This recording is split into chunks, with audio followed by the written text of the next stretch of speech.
500 సంవత్సరాల సుదీర్ఘ పోరాటం తర్వాత 140 కోట్ల భారతీయుల కలలకు సాకారంగా అయోధ్యలో శ్రీరామచంద్రమూర్తిని ప్రతిష్ఠించుకుని ఆ ఆదర్శమూర్తులైన సీతారాముల చరిత్రను మనకు చూపింది శ్రీ వాల్మీకి రామాయణం.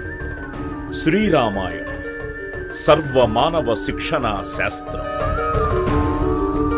మనిషిలో మానవత్వపు పరిమళాలు నింపి మనల్ని ధీరులుగా, యోధులుగా, నాయకులుగా తయారు చేసే సకల వేద సారం విచక్షణా శాస్త్రం.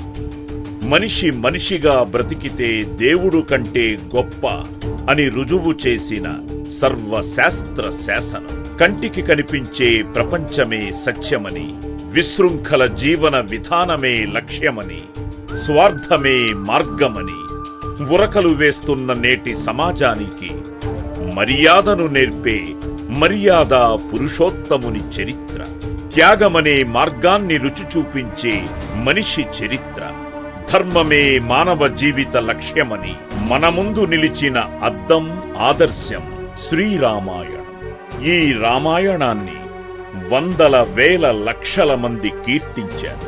కానీ వీటన్నిటికీ మూలం వాల్మీకి రామాయణం.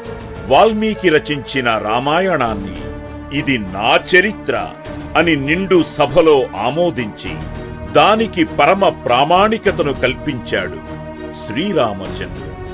అయితే కాలక్రమేణా ఎందరో వారి భక్తికి ప్రతిరూపంగా, అనుభూతికి నిదర్శనంగా, వారి అనుభవాలను పొందుపరుస్తూ ఎన్నో రామాయణాలు రాశారు, సద్విమర్శ చేశారు. ఏది ఏమైనా వీటన్నింటికీ మూలం వాల్మీకి రామాయణం మాత్రమే అయినప్పుడు వాటిని స్వీకరిస్తాం. అయితే ఇంకొందరు ఎవరికి వారు వారి వారి రామాయణాలను సమాజంలో వ్యాపింపచేసే ప్రయత్నంలో మన మూలాలకి మనల్ని దూరం చేసే ప్రయత్నం చేస్తూనే ఉన్నారు. అలా కాదు.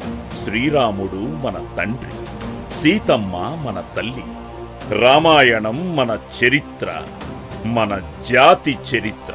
రామాయణం మనిషి హృదయంలో ఉన్నంత వరకు మాత్రమే సమాజంలో మానవత్వం బ్రతికుంటుంది అని మనమందరం ఏకకంఠంతో గర్జించాల్సిన అవసరం వచ్చింది.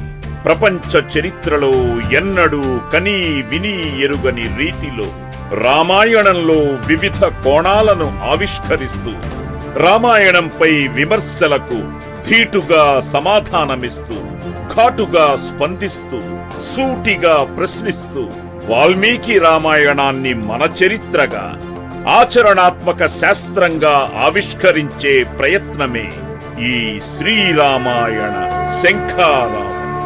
శ్రీరామాయణంలోని మానవత్వపు విలువలను మన మనోఫలకాలపైన సువర్ణాక్షరాలతో లిఖించడం కోసం రామాయణ పరిశోధనా కేంద్రాన్ని కూడా విశిష్ట అతిథులచే ప్రారంభిస్తున్నాం. సమాజంలో శ్రీరామమూర్తిని, శ్రీరామాయణ స్ఫూర్తిని నింపే ఉద్యమానికి మీ అందరినీ ఆహ్వానిస్తూ విజయనగర రామనారాయణంలో 60 అడుగుల అభయాంజనేయుడు పూరిస్తున్నదే ఈ శ్రీరామాయణ శంఖారావం. తండ్రి ఆస్తులకే కాదు, ఆశయాలకు కూడా మేము వారసులమే అని రామాయణ స్ఫూర్తిని నింపుకొని తల్లిదండ్రుల ఆశయాల కోసం కోట్లు వెచ్చించి శ్రీరామాయణ దృశ్య ప్రాంగణాన్ని నిర్మించిన నారాయణం కుటుంబ సభ్యుల ఆహ్వానమే ఈ శ్రీరామాయణ శంఖారావం. రండి, ఇదే మీ అందరికీ ఆహ్వానం. సెప్టెంబర్ 27, 28, 29వ తేదీలలో మన విజయనగరంలోని శ్రీరామనారాయణ ప్రాంగణంలో ఈ శ్రీరామాయణ శంఖారావాన్ని పూరిద్దాం. మన జాతి ఖ్యాతిని చాటుదాం. జై శ్రీరామ్.